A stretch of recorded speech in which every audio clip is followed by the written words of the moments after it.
Hi everyone, this is the first episode of the podcast. I have not named it yet. I just know that we are going to talk about HubSpot, and today I'm talking with Aman, who is into the RevOps community for the past 5 years, and he has been pissing off people on LinkedIn for a few days now, and I don't know why, especially Indian agencies. Like, what happened? Like, why did you say that, Indian agencies just don't work? Uh, Not like they don't work, right? So that's what people been inferring out of it. But what I've said is why US clients hate working with Indian agencies. That's just something edgy, right? I also want impressions. But matter the fact is, it's actually true, right? Most of it is actually true. Mm-hmm. Because Indian agencies historically have only been about doing admin, pressing buttons, writing code. But moment it comes to doing any strategy and telling what has to be done rather than how it's done, right? That's where the major choke point actually comes into being. Mm-hmm. Now, a lot of these clients, they would always want a partner who's not just sitting there idle, expecting them to give dictation in terms of what has to be done. Mm-hmm. Like, obviously, they want people to think, sort of absorb problem statements and think through a solution, right? That's something Indian agencies has never been able to sort of crack in the market, right? That's not what comes to your head when you think about Indian HubSpot agencies, at least. Mm-hmm. But don't you think it's a fairly new thing? Like earlier, I think it was good enough for someone to just build workflows, and now it's like we have to give a strategy. Yeah. Also, like just from a very like beginner perspective, wouldn't it be weird to tell the person that I will tell you how to do your business? Like, isn't it weird? No, you could be the best driver. Hamilton would still go to the pit stop for the people to replace his tires, right? You would still go to a mechanic, right? Not like he doesn't know how to drive, right? That's not his function, right? So it's like you buying a bus when you need a bus, right? So doesn't really make sense, right? So you would always need experts who hold sort of that either platform or industry level knowledge, right? So that's why people go out and look towards expertise for, right? To answer your question, yes, building workflows, building lists, and these were all, historically at least, they were pretty relevant business models, right? Now, obviously, like any space, this space is also progressing, right? And not just HubSpot space in general, but just even if you look at the larger revenue operations, the revenue technology space, it's bound to go into a direction where strategy, I'm not saying strategy just for the sake of strategy, right? I'm not saying strategy in terms of how Bain and McKinsey do it, right? Not just coming out with documents and expecting you to act on those documents, but not only admin and execution for the sake of execution, right? It falls somewhere in between. I at least am a big believer in the fact that your admin should actually be linked to your strategy in a way, right? So your strategy again should be rooted to your admin, right? So this is what I mean by sort of going a bit beyond admin and coming out of it, right? If you're only looking at the technology layer, the answer you should be trying to answer for yourself and for the business is how do I take it to the next level? Maybe try and understand the function and the problem statement. Right? Can you just give me one example? So admin would be something like, hey, let's say we're talking for a fintech business. Let's say, what will be the deal there? Like, so how that's going to progress for an admin would be that, hey, I have this form on the website. I want John to be getting a notification. That's pure admin, right? You're just sitting there, just expecting people to tell you what has to be done. A better admin would probably sort of sense that and ask that question proactively. Hey, I just noticed you have this form on the website. I'll maybe build that workflow. Right? Now, for someone who has functional understanding, for let's say a fintech company that only makes money when the solution actually goes live through their API, right? Just making stuff up, but we have worked with quite a few. So for this person, they should be able to acknowledge the attribution the marketing would eventually have across the board, even very well going into the customer service side of things, right? How do you build that attribution model, right? How does it feel like having really senior sales folks who are all handshake driven, right? And getting them to enter data into the CRM is something you only understand if you have functional understanding enough. But now your functional understanding would also be heavily influenced by the industry level understanding, right? For me to understand the nature of fintech sales and how high touch it tends to be, and the company only ends up making money and the sales only ends up getting commission once the product solution goes live, the first impact has been achieved, the recurring impact volume has been increased, right? Is only something once you understand the fintech is in industry, You understand the function, which could be sales, marketing, service, operations, finance, could be anything. Now you also understand the technology. Admin would purely be sitting at the technology layer, right? Let's call them super admins or part strategists. They'll probably be sitting at somewhere on the functional understanding front, right? But I'll call them puzzle makers. Yeah, exactly, right? So now even for these people, the life is getting harder because the sort of line between functions, they're fading away because of us having RevOps and so many good things, right? You being a marketer, you'll also find yourselves sort of indulging in things that, like by the nature of those things, have always been deemed as something that only sales is supposed to take care of. Right. I was having the reverse conversation with Ankit yesterday, that he was telling that every sales guy have to be a marketer now. And every marketer has to be a sales guy, right? People want to talk numbers. Everyone wants to come closer to the dollar, and that's the eventual way of things, right? Unless until you're sitting in a huge Fortune 500 company, right? Then those silos, they make sense. But I think that's the nature of it. All of these are revenue departments, right? For the specific reason, because all of these three departments are contributing to the revenue in some fashion or not, right? Even for your customer success, right? Now, if your customer success as a function becomes super important, if you are working in something like a FinTech company, right? Marketing can bring in demand, sales can close that demand, but the company doesn't really make any real money till the point you actually have a really good customer success motion in place, right? Which feeds data back into your marketing and sales for cross sales, upsells, consumption, and all of those things, right? So it's just one big revenue department. So there is a technology layer, there is an industry level expertise layer, and there is also like what the client wants. Function understanding layer, and client is sort of, see, your role as a RevOps expert is to help the client zoom out and go to the 30,000 vantage point, right? What that enables the client to do is to talk business to you, and now it becomes your responsibility how you translate that business logic, right, into something that's industry relevant, right? Obviously, not just absorb instructions, but also contribute to how they are thinking about the problem or the solution. Break that down into functional understanding, deploy it on the ground in a very human fashion, right? Not just binary, hey, here's the if-then branch in the workflow and all of that, but also looking at it from a human standpoint. Now, if my sales guy is going into an event where the company is, let's say, spending $50,000, right? Would this person actually have time enough to pull out their laptop and just punch in 5 long paragraphs? Might not, right? No. So human level nuance also becomes a thing, right? But still, all of it falls under the admin layer. So you have to understand the business better than the businessman who's doing the business himself. You have to obsess over the problem, because the business owner or the person sort of responsible would not have the time or the luxury of doing so. Also, you're kind of bringing an outside perspective. Exactly. Sometimes what happens is internal people who have actually built the system or built the processes, they're too close to it, right? If you go out and ask some fundamental questions, people will just shrug their shoulders and answer that, hey, that's how it is, right? Yes. That's how we've always been doing it, right? Now, let's say you have built a workflow. I, as a salesperson, let's say assume I understand HubSpot fairly well. Now, even if I want to sort of tell you that, hey, not working the way it should, or you have configured it the wrong way, I would always hold my punches, right? External consultants, external partners usually do not, or they should rather not, right? This is something I also see a lot of Indian partners and partners in general, to be very honest, sort of staying clear of, because obviously it's your money on the line, right? You have signed a contract. Last thing you want to do is to just critique your decision makers' sort of work, right? Got it. So you've been in RevOps for the past 5 years. Like, you must have seen like how RevOps the admin part became dead. Why is it happening though? Like, because of AI, or because like the expectations are higher, there are many competitive players, like, or is it like a mix of all?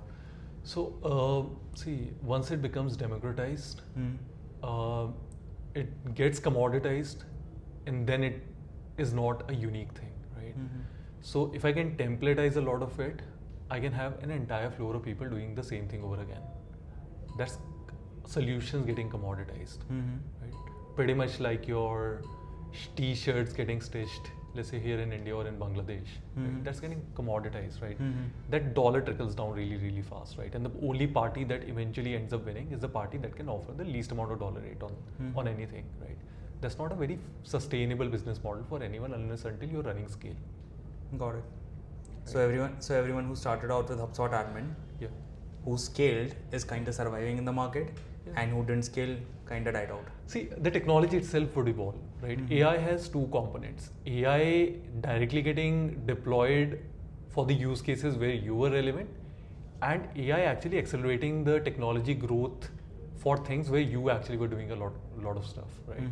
So HubSpot directly coming along and saying that, hey, we have this AI admin now in the platform which is going to be able to spin up reports, or HubSpot itself sort of increasing their velocity in terms of how fast they're shipping this product and how much of this product roadmap they're able to actually shrink down. Also sort of matures the product to an extent where it becomes even more user friendly.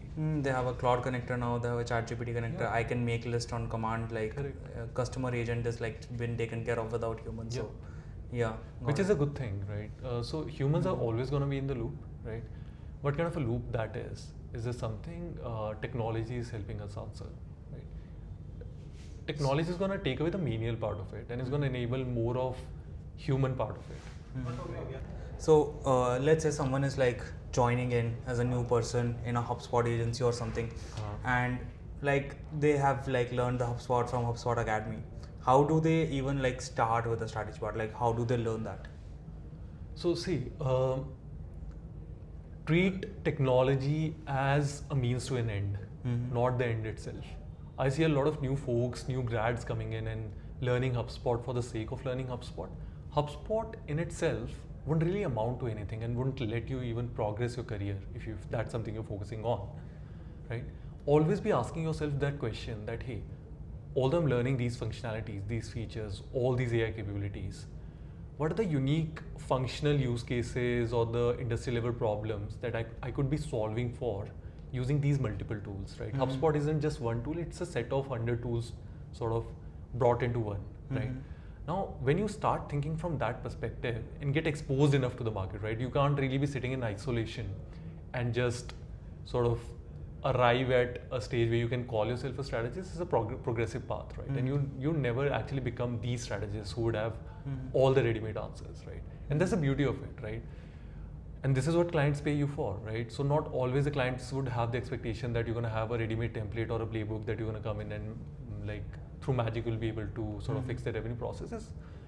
Obviously, there are sort of playbooks, right, and through which you can try and arrive at a solution.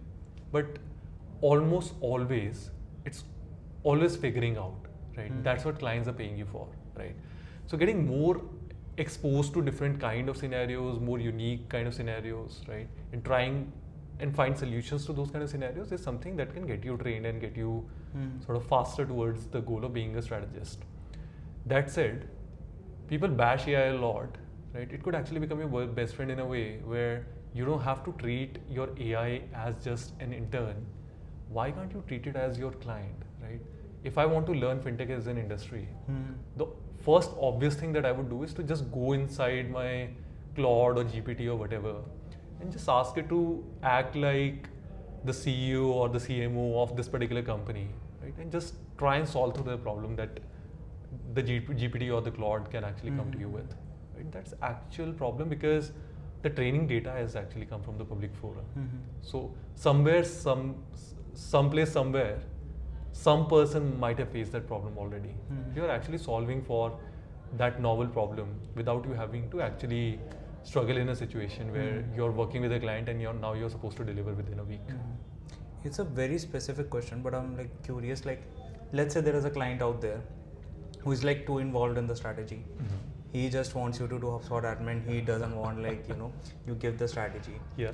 Like, do you like, should you even be working with that client then anymore? Because you cannot really promise an outcome then. Like with your philosophy that there is no admin anymore. There is all industry expertise and there is all like, function level expertise. Then there is no point selling HubSpot at all. Like it's all GTM services, RevOps services and something like that. So when I talk about admin not being a thing in 2 years, right? So I mean button pressing, right? So now when you say that there's going to be a person who's going to come to you and dictate to you everything that you have to do, there's only so much they're going to be able to tell you, right? So let's say there are 10 layers to this thing and you're sitting at the layer 1. Right? This is where the actual binary, the technology happens. They're sitting at level 10. Best the person would be able to do would be to come to level 5. If in case you encounter someone who's already sitting at a 2, now they're looking at just human hands to execute on the menial stuff. Is there going to be money in it? Yes. Now, is that person going to pay a premium price for that? Probably not, right? That's a $10 an hour job, right? Is that something a quality RevOps agency should be taking up? No. Is that market going to exist? Definitely going to exist, right? People are stitching t-shirts for, I don't know, 10 cents a t-shirt, right? But is that the industry you want to go into? No. You want to go into building a brand and get this person to do job work for you and sort of give you t-shirts with your brand logo. That's where the actual value creation actually goes. Does it also change the hiring economics? Like, I don't think I'll be bringing any HubSpot expert in our agency at all. Like, after a while, I'll be bringing a GTM expert who can learn HubSpot. Yeah, it's just rather simple. You would still have experts. You would see them evolving into different roles. Because see, it's happening on two fronts, right? So one is obviously AI sort of making things redundant, but also it can actually accelerate the entire process of someone actually getting ramped up within HubSpot, right? So let's say historically it used to take, I remember it used to take people 1.5 to 2 years to sort of go to a good enough level on HubSpot. Now the answers are available, right? I still remember if I needed an answer on something unique in HubSpot, I encountered a bug, I would have to go through community, read a lot. Now GPT and Claude can actually do that for you. Now, if I wanted to work with, let's say, or someone from the floor, right? I've just been too involved for me to think I'm doing it, I'm not. So now, that way, let's say someone wanted to work with a healthcare company, they would have to wait for their agency or their company to come up with a healthcare client. That was the only way they could possibly work with a healthcare company. They couldn't really do role plays. Now, compare that to you actually going and talking to Claude. Now, today, if you want to talk to a CMO of, let's say, Pfizer, it can assume that role and by, I would say, like 90% accuracy, it would be able to give you the problems that the CEO of Pfizer would actually be facing. Now, you can get yourself trained on that kind of a problem and that kind of solutioning rather. And to the technology piece, those answers, they are available, right? Now, let's say you come up with a blueprint as to how the Pfizer should be solving for voice share problem they have in the Eastern market, right? Now there's a HubSpot build that goes along with it, or the strategy build that goes along with it, right? That answer is available. Right? It's just a good enough prompt away. Now go through both of these and do multiple of these, right? Whatever a person could learn like in 2 years, 3 years back, you'll be able to do that same thing within 3 or 4 months, right? So time to ramp has increased really drastically. Would we be hiring for HubSpot admins? Definitely. We still do. We hire from a lot of colleges, train folks on it, right? But earlier our assumption and our expectation from someone in that role would only be for that person to get trained to a level where they'll be able to build some workflows and our strategists would eventually guide them.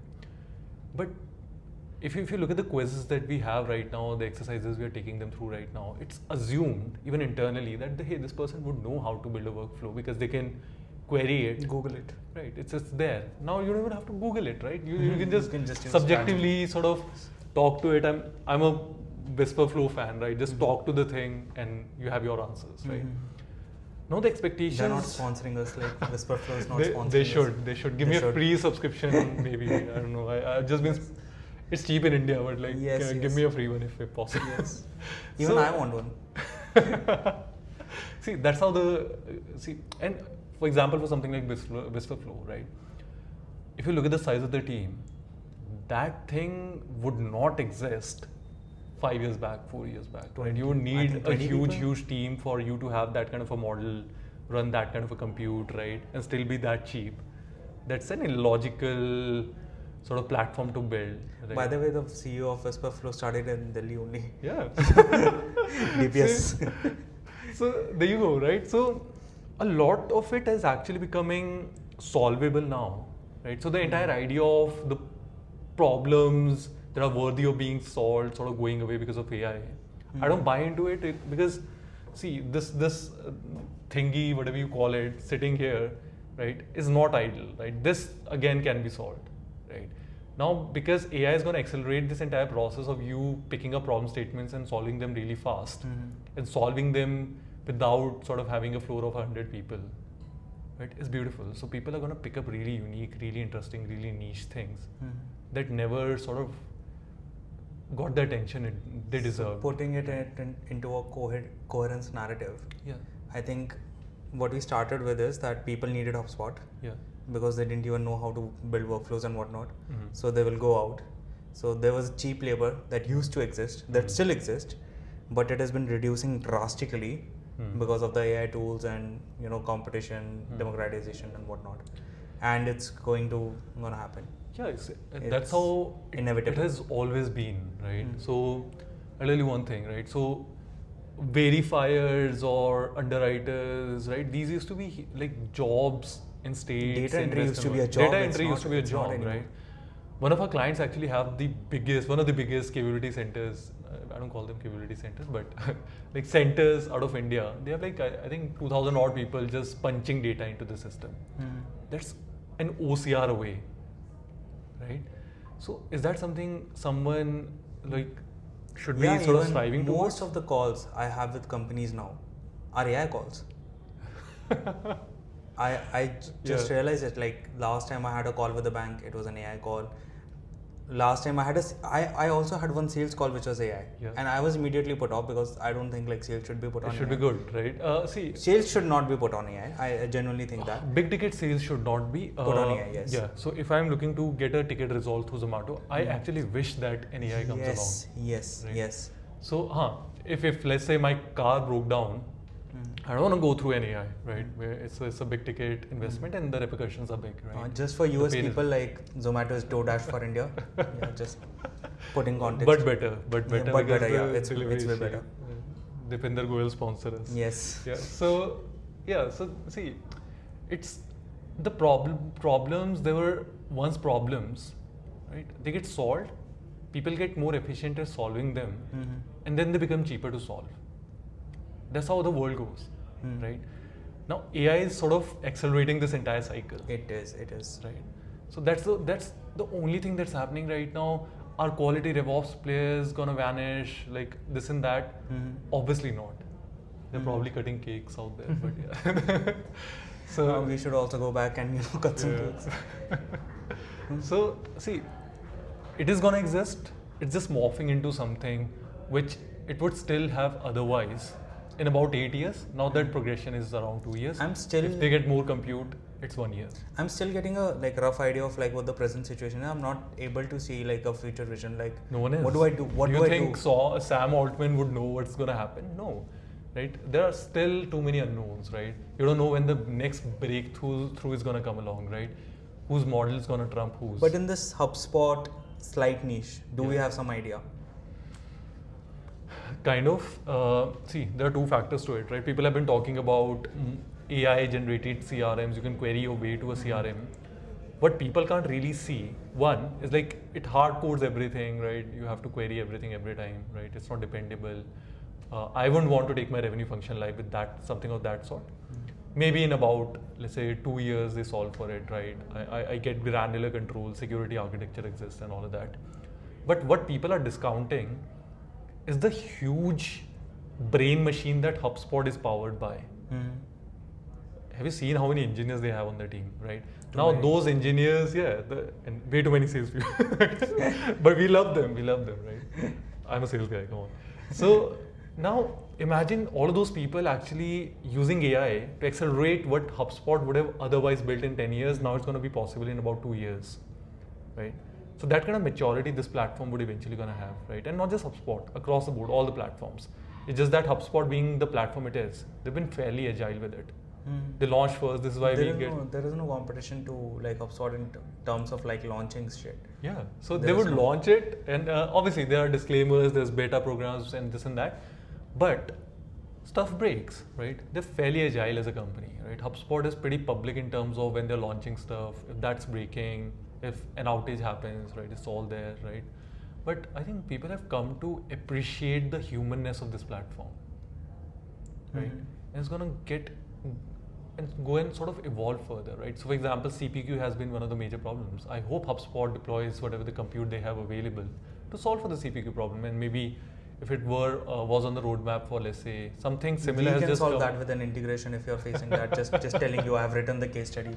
We can solve that. Yep. So yeah, see, and maybe that becomes possible, right? Now HubSpot having a Salesforce level CPQ might actually become reality. HubSpot maturing their service hub enough for it to cater to 1,000 people service floor might actually become reality, right?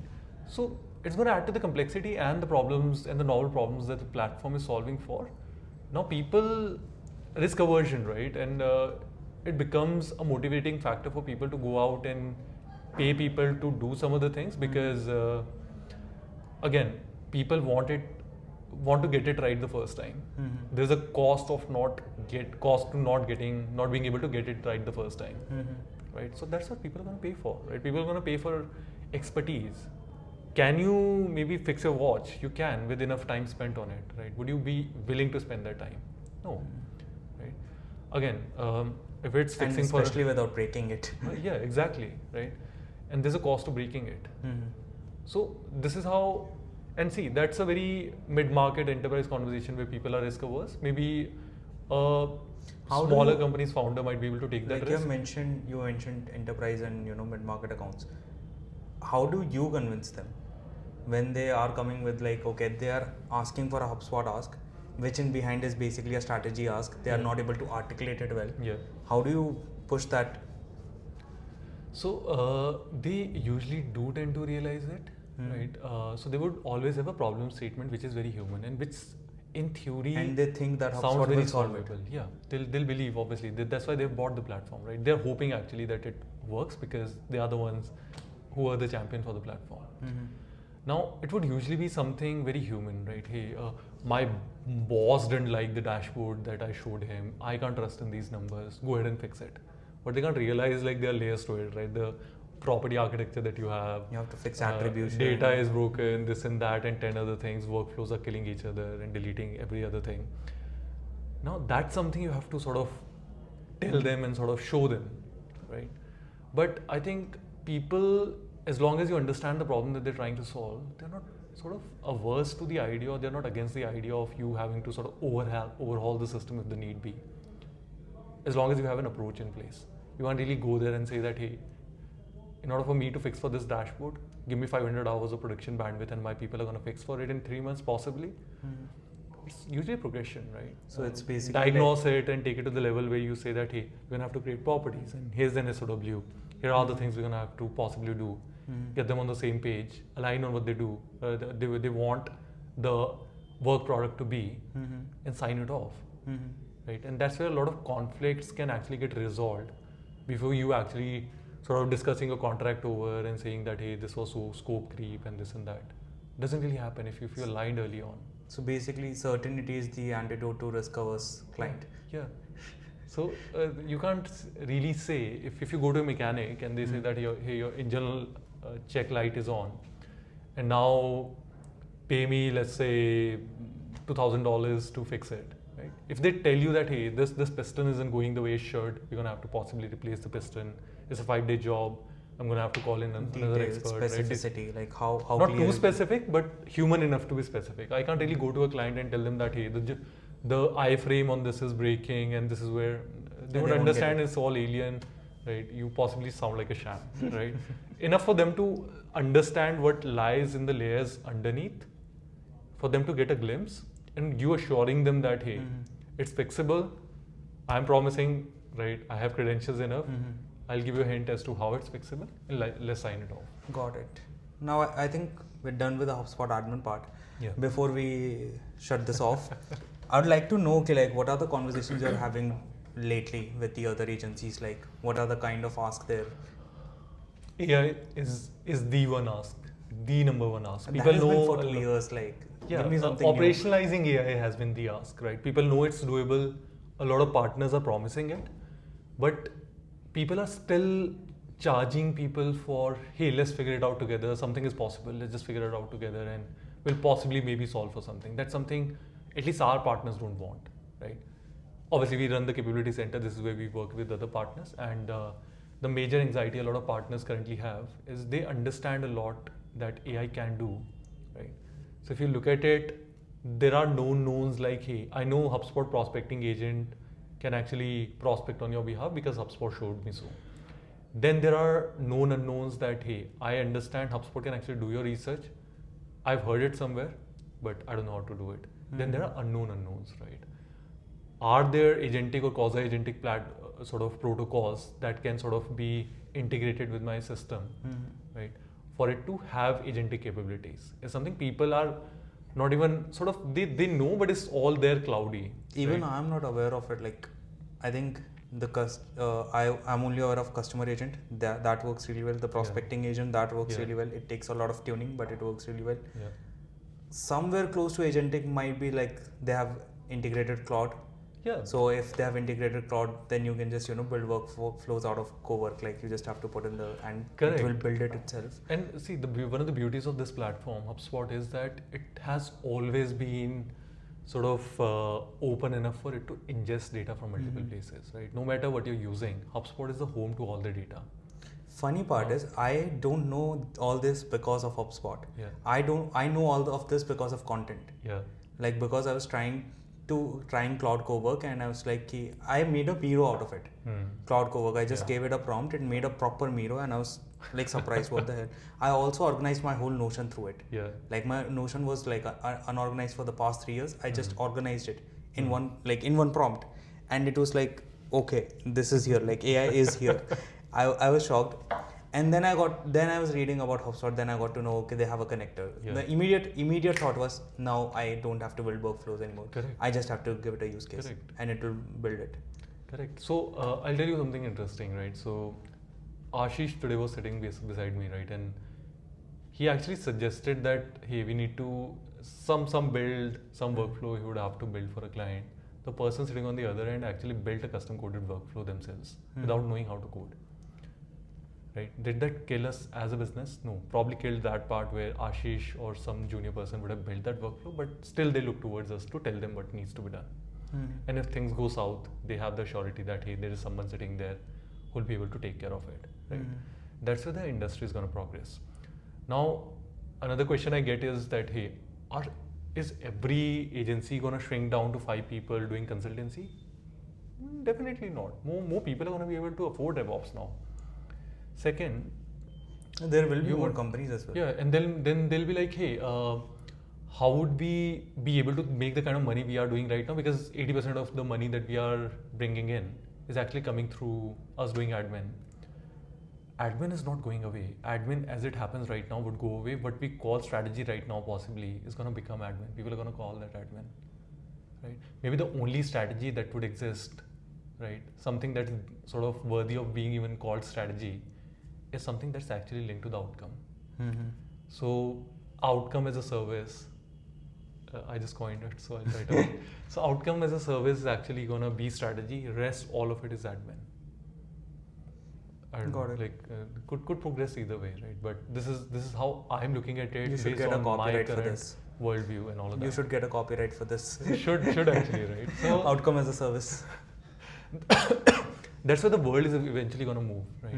Because once you have so much compute, so much problem solving at your disposal, how fast you can get someone towards a solution is something that's going to be of value, and everything that you do along the way is going to get commoditized, is going to be admin. So that's what the new admin is going to be. Not building lists, not doing workflows, not building dashboards and creating custom properties and custom workflows and all of that. All of that is beautiful. Now imagine the kind of horizon people can actually have when they don't have to actually build 1,000 workflows day in, day out. I see that as being beautiful, and we run a function of 150 people. We are not anxious about it.